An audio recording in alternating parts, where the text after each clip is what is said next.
우리 조이 찬양대의 찬양이 참으로 아름다웠죠? 아멘. 아름다운 찬양을 준비해 주신 우리 찬양대에 감사를 드리고 또 큰 소리로 찬양해 주시고 또 하나님께 영광 돌려주셔서 참으로 감사를 드립니다. 네. 오전에 손님 소개를 다 했기 때문에 손님 소개는 하도록 하겠습니다. 교회 소식이 있습니다. 예배 마치고 전교인 단체 사진 촬영이 있겠습니다. 우리 모든 성도님들 한 분도 가시지 마시고 이곳에서 우리 모든 교우님들 단체 사진 찍는 곳에 함께 해주시기 바랍니다. 충청 앞에 선교 60주년 기념 앨범을 제작하는 데 들어가는 그러한 사진입니다. 장로님들 찍으시고 집사님들도 찍으시고 전 교인들 함께 찍으시는 그런 사진이 되겠습니다. 기도 요청을 좀 드립니다.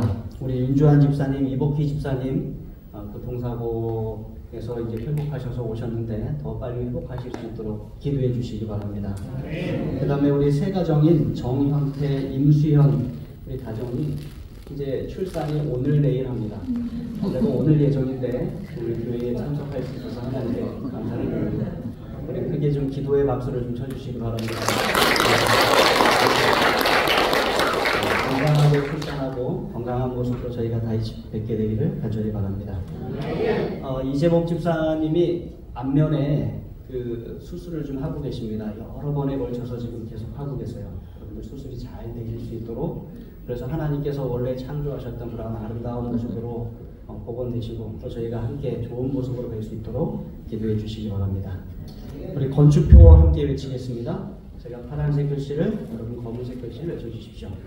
주 안에서 한 마음 한 뜻 모아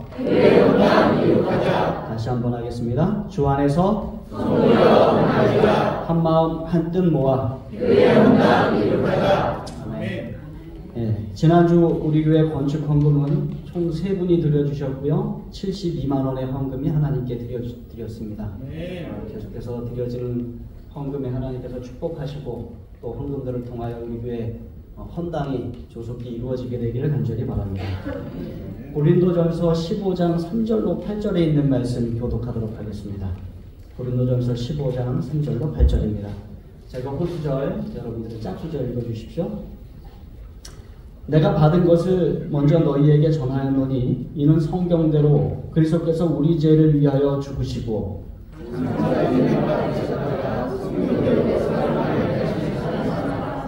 게바에게 보이시고 후에 12 제자에게와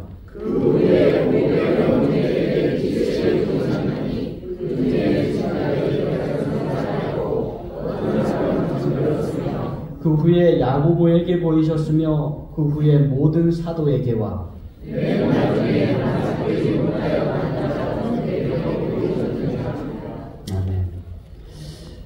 이 사진은 미국에 있는 아브라함 링컨의 무덤 사진입니다. 아브라함 링컨은 저와 여러분이 잘 알고 있는 미국의 아주 유명한 대통령입니다. 특별히 노예 해방으로 아주 유명합니다. 그가 1865년 4월 15일에 사망하여 그의 시신이 워싱턴 DC 또 몇몇 다른 중요한 도시들에 전시되었다가 1865년 5월 4일에 일리노이주 스프링필드에 있는 그의 집 근처 공동묘지에 안장되었습니다. 그런데 링컨은 무덤에서 편히 쉬지 못했어요. 1876년 그의 무덤은 습격을 당했고 그의 시신을 훔쳐가려는 음모가 있었습니다. 성공하지 못했어요. 그리고 11년 후 그의 시신이 그 무덤에 없다는 소문이 떠돌았고 사람들은 그의 무덤을 파고 관을 열어서 확인했습니다. 다행히도 그의 시신이 그 관 안에 무덤 안에 있었습니다. 그러나 잘못된 소문은 계속해서 이어져서 그로부터 14년이 지난 후에 무덤은 다시 파헤쳐졌습니다. 링컨의 시신이 관 안에 있다는 것을 목격자들이 증언했고 다시 확인했습니다. 전체적으로 링컨의 시신은 17번 옮겨졌다고 합니다. 그리고 관은 5번 열려져서 확인되었다고 합니다. 그리고 마침내 36년이 지난 후 그의 관은 철장에 보관되고 그 위에 콘크리트 2톤이 쏟아졌다고 합니다. 그렇게 해서 약 3.5m의 높이로 벽을 쌓은 다음에 그의 시신은 마침내 그 안에서 평화롭게 쉬게 되었다고 합니다. 참 놀라운 일이죠. 그래서 링컨은 여전히 그의 무덤 안에 있고 그것을 목격한 사람들이 여럿이 있습니다. 근데 예수님은 무덤에 계시지 않고 또 그에 대한 증인이 여럿이 있어요. 방금 전 읽은 고린도전서의 말씀에 보면 바울이 이렇게 이야기합니다. 예수님께서 성경대로 우리 죄를 위하여 죽으셨고 장사 지낸 바 되셨다가 성경대로 사흘 만에 다시 살아나셨다. 그 다음에 누구에게 보이셨어요? 게바에게 보이셨고 12 제자에게 보이셨다. 게바 누구입니까? 네, 베드로입니다. 그 후에 500여 형제에게 일시에 보여주셨고 그리고 그 중에 많은 사람들이 그때 당시 아직도 살아있다라고 이야기합니다. 그 후에 야고보에게 보이셨고 또 모든 사도에게와 맨 나중에 만삭되지 못하여 난 자 같은 누구요? 사도 바울 자신에게도 보이셨다. 이렇게 이야기합니다. 그러니까 500명이 넘는 증인들이 부활하신 예수님을 보았다는 것입니다. 그리고 그들 대부분은 바울이 아직 고린도전서 편지를 쓰고 있을 때 살아 있었다는 것이에요. 흥미로운 점은 바울이 부활하신 예수님을 만난 사람들을 나열하는 순서입니다. 누구를 가장 먼저 언급했어요? 게바, 베드로를 가장 먼저 언급하고 12 제자를 언급하고 500여 형제를 언급하고 야고보 언급하고 또 사도를 언급하고 그 다음에 맨 나중으로 자기 자신을 언급한 것입니다. 그런데 오늘 우리가 본문으로 선택한 요한복음 20장에 보면 부활하신 예수님을 만난 그 사람들의 순서는 이 기록과 좀 다릅니다. 그 말씀을 통하여 확인하면서 은혜를 나누도록 하겠습니다. 요한복음 20장 1절로 4절 교독하겠습니다. 제가 후수절, 여러분 짝수절 읽어주십시오. 안식 후 첫날 일찍이 아직 어두울 때에 막달라 마리아가 무덤에 와서 돌이 무덤에서 옮겨진 것을 보고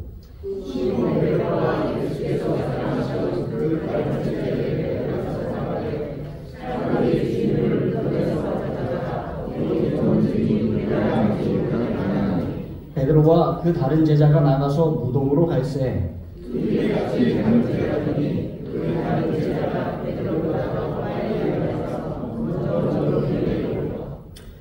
요한복음 20장에 따르면 예수님께서 부활하신 그 안식 후 첫날 아침에 가장 먼저 예수님의 무덤에 도착한 사람은 누구였습니까? 네, 막달라 마리아였어요. 막달라 마리아가 가장 먼저 가서 보았습니다. 그런데 가서 보았더니 예수님의 무덤을 막고 있던 큰 돌, 성인 5명, 성인 남자 5명이 힘을 합쳐 굴려야지 옮겨질 수 있는 그 큰 돌이 옮겨졌고 막달라 마리아는 놀라서 제자들이 있는 곳으로 달려갔습니다. 그리고 시몬 베드로와 요한에게 뭐라고 이야기해요? 사람들이 주님을 무덤에서 가져다가 어디 두었는지 우리가 알지 못하겠다. 이렇게 이야기를 합니다. 그 말을 들은 즉시 베드로와 그 다른 제자는 요한입니다. 그 다른 제자 요한이 나가서 무덤을 향하여 달려가기 시작합니다. 누가 더 빨랐어요? 예, 요한이 빨랐습니다. 성경이 아주 자세하게 묘사를 하고 있어요. 베드로가 늘 나서기 좋아하고 늘 1등하기 좋아하는데 어떻게 됐습니까? 졌어요. 2등하고 말았습니다. 나이 때문이었는지 아니면 달리기 스피드 때문이었는지 어쨌든 베드로가 먼저 출발한 것이 분명한데 요한이 앞질러서 가갖고 베드로보다 먼저 도착하게 됩니다. 5절로 10절에 있는 말씀을 교독하겠습니다. 제가 홀수절, 여러분 짝수절 읽어주십시오. 구부려 세마포 놓인 것을 보았으나 들어가지는 아니하였더니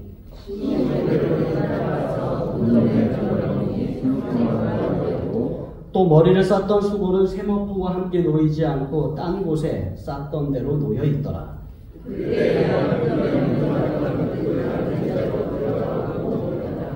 그들은 성경에 그가 죽은 자 가운데서 다시 살아나야 하리라 하신 말씀을 아직 알지 못하더라. 요한이 베드로보다 무덤에 먼저 도착했습니다. 그리고는 그는 구부려서 세마포 놓인 것을 보았으나 뭐하진 않았어요? 예, 들어가지는 않았습니다. 그런데 그 뒤따라왔던 베드로는 어떻게 했는가? 시몬 베드로는 따라와서 어떻게 했습니까? 무덤에 들어갔습니다. 그리고는 세마포가 놓인 것을 보았어요. 그러니까 무덤에 오기는 누가 1등으로 왔어요? 요한이 1등으로 왔습니다. 그런데 열린 무덤에 가장 먼저 들어간 1등 한 사람은 누구예요? 베드로가 1등이에요. 1등을 서로 이렇게 나눠 가지고 있습니다.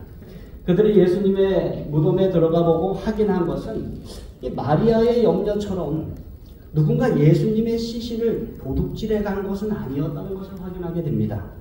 만약 누군가 예수님의 시신을 도둑질해 갔더라면 그들은 예수님의 시신을 그대로, 다시 말하면 세마포가 쌓인 채로, 머리에 수건이 쌓인 채로 예수님을 들고 갔을 것입니다. 또는 예수님의 시신을 감쌌던 세마포를 벗겨버렸더라면, 머리를 감쌌던 수건을 벗겨버렸더라면 어떻게 했을까요? 그것을 벗겨서 집어 던지고 갔을 것입니다. 아마 여기저기 널브러져 있었을 것입니다. 그러나 예수님의 몸을 쌌던 세마포도 정갈하게 정리되어 있었고 예수님의 머리를 쌌던 수건도 잘 개켜져 있었습니다. 그래서 이것은 누가 예수님의 시신을 도둑질해 갔다는 그러한 증거가 되지 못한다는 것을 보게 되었어요. 그래서 8절은 이렇게 이야기합니다. 그때야 무덤에 먼저 갔던 그 다른 제자 누구도 요한도 들어가 보고 믿더라.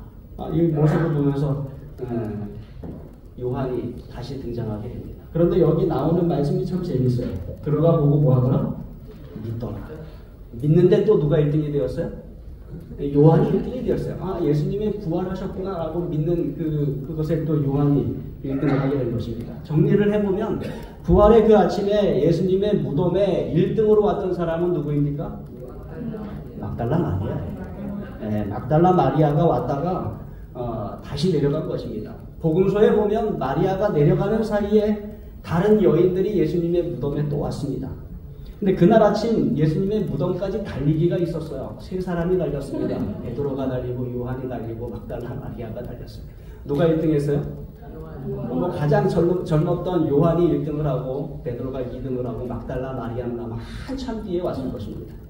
그런데 무덤에 들어가 보기로는 누가 1등을 했어요? 베드로가 1등을 했어요. 그리고 부활을 믿기는 예수님의 부활하셨다라고 믿기 시작한 것은 누가 1등 했어요? 요한이 1등을 했어요. 그러면서 9절에 설명을 합니다. 그들은 성경에 그가 죽은 자 가운데서 다시 살아나야 하리라 하신 말씀을 아직 알지 못하더라. 요한이 믿었다고 했는데 요한이 스스로 설명을 했다는 것입니다. 그러나 그들은 그가 죽은 자 가운데서 다시 살아나야 하리라 하신 말씀을 이해하지는 못했다. 무슨 말씀인가 하면 그때 당시 요한은 예수님이 부활하셨구나 하는 사실은 믿었지만 그 의미를 깨닫지 못하고 있었다는 것입니다. 그들은 예수님의 십자가의 의미도 깨닫지 못했고 예수님의 장사 지냄의 의미도 깨닫지 못했고 그들은 예수님의 부활에 대한 구속사적, 구원사적 의미를 깨닫지 못하고 있었습니다. 그저 예수님께서 내가 죽임을 당하고 사흘 만에 다시 살아나리라 여러 번 말씀하신 그 사실이 이루어졌다는 것을 믿고 있었다는 것입니다. 그 다음에 어떻게 되었는가? 10절이 이렇게 말씀합니다. 이에 두 제자가 어떻게 되었다고요? 자기들의 집으로 돌아갔다. 예수님께서 십자가 위에서 돌아가신 지 3일째 되던 날 아침 베드로와 요한은 예수님의 무덤에 와서 예수님의 무덤이 비어있다는 것을 확인했습니다. 요한은 예수님께서 내가 죽은 자 가운데서 살아나리라 하신 말씀이 이루어졌다는 것을 믿었습니다. 그런데 그 후에 어떻게 했다고요? 아무것도 하지 않고 집으로 돌아갔다는 것입니다. 성경에 요한이 예수님이 부활하셨다는 것을 전했다는 기록이 전혀 나오지 않습니다. 그들은 그저 집으로 돌아갔어요. 베드로는요? 베드로, 우리가 예수님의 빈 무덤을 잘 보았고 베드로가 예수님의 부활을 확인했고 그렇지만 그도 돌아갔어요. 여기 베드로가 예수님의 부활을 믿었다라는 기록도 찾을 수가 없고요. 베드로가 예수님의 부활의 소식을 전했다라는 기록도 찾을 수가 없어요. 베드로는 믿지 않았던 것일까요? 아마 그렇지 않았을 것 같아요. 그는 누구보다 먼저 예수님의 무덤을 향해 들어갔고 시신을 쌌던 수건과 세마포가 질서정연하게 개켜져 있는 것을 보았습니다. 막달라 마리아의 염려처럼 누군가 도적꾼이 아니면 도굴꾼이 예수님의 시신을 가져갔더라면 수건은 아무렇게나 던져져 있거나 아니면 없었을 것입니다. 그런데 아주 정갈하게 잘 개켜서 그 있던 곳에 놓여 있었다는 것입니다. 도굴꾼들이 그렇게 두고 갈 이유가 없었죠. 그곳에는 증거가 있었고 아주 분명했습니다. 예수님의 부활이 확실하다라고 베드로도 믿고 생각할 수 있도록 확실했던 것입니다. 그런데 베드로는 아무것도 하지 않고 자기 집으로 돌아갔다. 요한도 자기 집으로 돌아가고 베드로도 자기 집으로 돌아갔어요. 예수님이 부활하셨고 그것을 확인했는데 왜 그랬을까요? 특별히 베드로에 대하여 한 학자는 이렇게 기록합니다. 베드로의 믿음은 예수를 부인함으로써 절름발이가 되었다. 누구의 믿음이요? 베드로의 믿음이 예수님께서 십자가에 달려 돌아가시기 전날 밤 너도 예수님 제자냐라고 물어볼 때 3번이나 부인함으로써 그의 믿음이 절름발이가 되었다는 것입니다. 그리고 나서 시대의 소망을 보면 그가 예수님과 눈이 마주쳤다라고 기록하고 있어요. 그 후로 베드로는 예수님과 대화를 할 수 없었고 예수님은 그만 그 다음날 십자가에 달려 돌아가시고 말았습니다. 그는 예수님이 더 이상 그를 사랑하지 않을 것이라고 생각할 수 있었죠. 그렇다면 예수님께서 부활하셨다고 해서 무엇이 달라지겠습니까? 대조적으로 요한은 예수님이 자신을 사랑한다고 굳게 믿고 있었습니다. 그래서 요한복음을 기록할 때마다 그는 예수께서 사랑하시는 제자라고 묘사를 하고 있었어요. 그는 자신이 예수님의 사랑을 받고 있다는 것을 전혀 의심하지 않았어요. 그런데 베드로의 상황은 전혀 달랐다는 것입니다. 베드로는 잘못된 믿음을 가지고 있었어요. 그가 한 번 잘못하면 예수께서는 다시는 그를 사랑하지 않을 것이라는 어떤 믿음이에요? 잘못된 믿음을 가지고 있었던 것입니다. 예수님께서 나를 사랑하지 않는다. 그러니까 예수님이 부활하셨다고 해도 그것이 베드로에게 큰 의미가 없는 거예요. 그래서 베드로는 예수님의 부활의 현장을 가장 먼저 목격했지만 그 위에 아무에게도 예수님의 부활에 대하여 말하지 않았고 그저 자기 집으로 돌아가고 만 것입니다. 요한은 예수님의 사랑을 확신했지만 아무것도 하지 않았어요. 그런데 베드로는 예수님에 대한 확신이 없어서 아무것도 하지 않았어요. 물론 두 제자의 믿음을 예수님께서 나중에 부활하신 다음에 두 제자를 다 만나셔서 회복시키는 모습을 우리가 보게 됩니다. 자, 이제 막달라 마리아를 좀 살펴보겠습니다. 막달라 마리아는 성경에서 그렇게 중요하지 않은 인물처럼 보입니다. 바울이 부활하신 예수님을 만난 사람들을 언급할 때에도 막달라 마리아의 이름은 찾아볼 수가 없어요. 가장 먼저 나온 사람의 이름이 뭐예요? 개발 베드로예요. 의외이지 않습니까? 예수님의 부활을 목격하고도 뭐 했는데요? 아무것도 하지 않고 그냥 집으로 돌아간 사람. 그 다음에 12제자, 그 다음에 500여 형제, 그리고 야고보, 또 모든 사도, 그 다음에 자기 자신, 바울 자기 자신. 여기 어디에도 막달라 마리아의 이름이 없어요. 그 여인은 중요치 않게 여겨지는 것처럼 보입니다. 그런데 오늘 본문 요한복음 20장 1절로 18절의 말씀은 마리아를 아주 가장 중요한 인물로 부각시키고 있어요. 이 18절 가운데서 베드로는 6구절에 언급이 되고요. 요한은 4구절에 언급이 되지만 막달라 마리아에 관한 구절은 10구절이나 됩니다. 아주 중요한 인물이에요.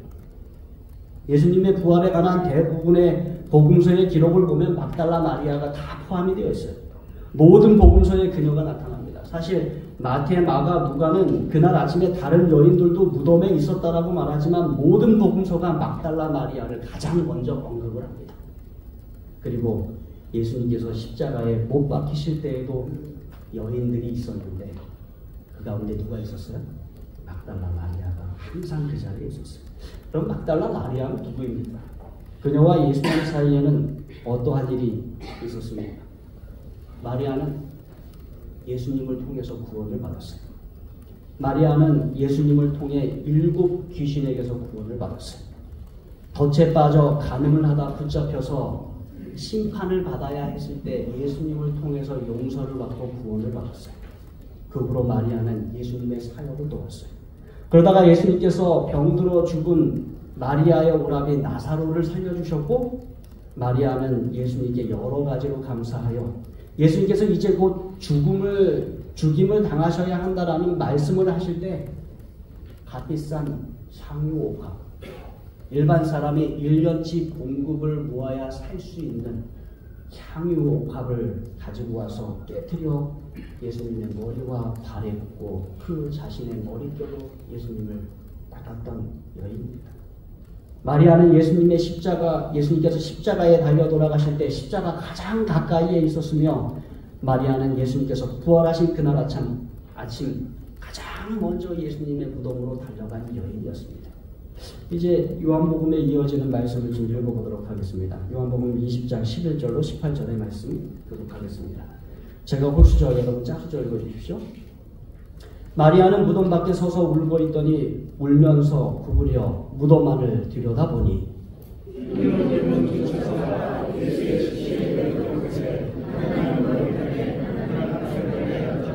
천사들이 이르되 여자여 어찌하여 우느냐, 이르되 사람들이 내 주님을 옮겨다가 어디 두었는지 내가 알지 못함이니이다.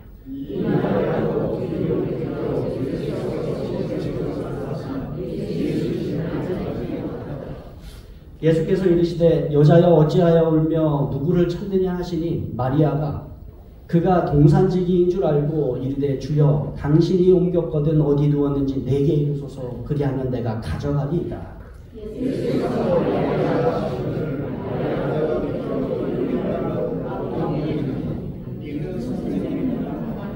예수께서 이르시되 나를 붙들지 말라, 내가 아직 아버지께로 올라가지 아니하였노라. 너는 내 형제들에게 가서 이르되 내가 내 아버지 곧 너희 아버지 내 하나님 곧 너희 하나님께로 올라간다 하라 하시니,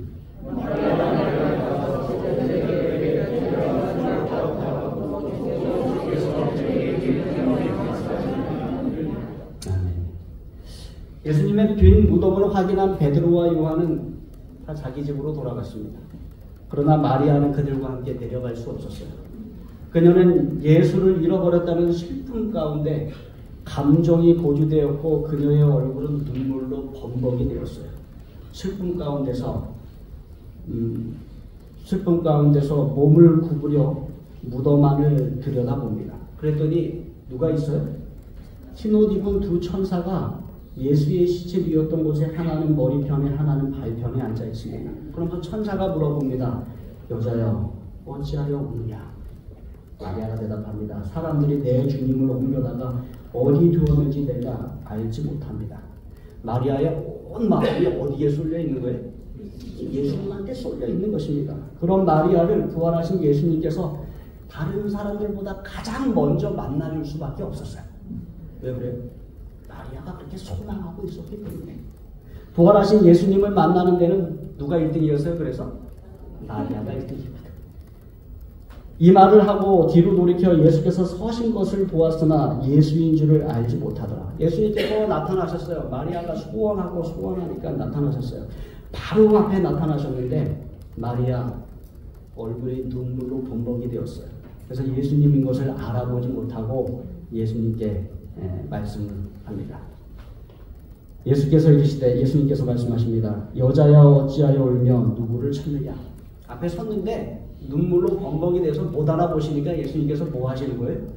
이제는 말씀을 하셔서 음성을 들려주시는 것입니다. 그래서 부활하신 예수님의 음성을 듣는데도 누가 1등이에요? 마리아가 1등이에요. 근데 마리아가 말합니다. 동산지기인 줄 알고 주여 당신이 옮겨갔거든 어디 두었는지 내게 이르소서, 그리하면 내가 가져가겠습니다. 나타나도 못 알아보고 음성을 들려줘도 못 알아보니까 예수님께서 마지막에 어떻게 하세요? 마리아야 이렇게 부르십니다. 그래서 예수님께서 부활하신 후에 첫 번째로 부른 이름이 뭐예요? 마리아. 여기에서도 마리아가 또 1등을 합니다. 그랬더니 마리아가 그때서야 예수님의 음성을 알아봅니다. 마리아가 돌이켜 히브리 말로 뭐라 부릅니까? 라보니, 선생님 이렇게 부른 것입니다. 17절에 보면 예수께서 이르시되 나를 붙들지 말라. 아마 라보니 하면서 마리아가 어떻게 한 거예요? 가서 붙든 것입니다. 이 붙들지 말라고 하신 것은 예수님의 부활하신 몸이 신성하고 마리아는 죄인이기 때문에 붙들지 말라고 하신 것이 아니에요. 시대의 소망을 읽어보시면 또 주석을 읽어보면 그것은 시간의 급박성 때문이라고 얘기했습니다. 예수님은 아직도 부활하셔서 하나님께 올라가시지 않았어요. 예수님의 이 희생이 간합되었다는 확인을 받지 않으셨어요. 그래서 그것을 먼저 하셔야 되는데 이 마리아가 붙잡으면 어떻게 될 것 같아요? 예수님을 놓아주실 것 같지 않아요. 놓아줄 것 같지 않아요. 그래서 이야기를 한 것입니다. 그리고는 너는 내 형제들에게 가서 내가 내 아버지 곧 너희 아버지 내 하나님 곧 너희 하나님께로 올라간다 하라 라고 이렇게 이야기를 한 것입니다. 그래서 부활하신 예수님을 얼싸안고 만지는데도 누가 1등이에요? 마리아가 1등이에요. 마리아는 부활하신 예수님께 대하여 여러 분야에서 1등이에요. 그래서 아주 다관왕입니다. 베드로는 하나 1등, 요한도 하나 1등 이렇게 하는데 마리아는 아주 모든 분야에서 1등입니다. 우리가 생각합니다. 왜 예수님께서 마리아에게 그렇게 가장 좋은 것들을 허락하셨을까? 왜 예수님께서는 마리아를 중요하게 여기셨을까? 왜 예수님께서는 성경에 중요하게 등장하는 베드로나 야고보나 요한을 먼저 중요하게 여기셔서 그들에게 나타나지 아니하시고 마리아에게 가장 먼저 나타나시고 그녀에게 예수님의 부활을 사도들에게 알리도록 하는 중요한 일을 맡으셨을까?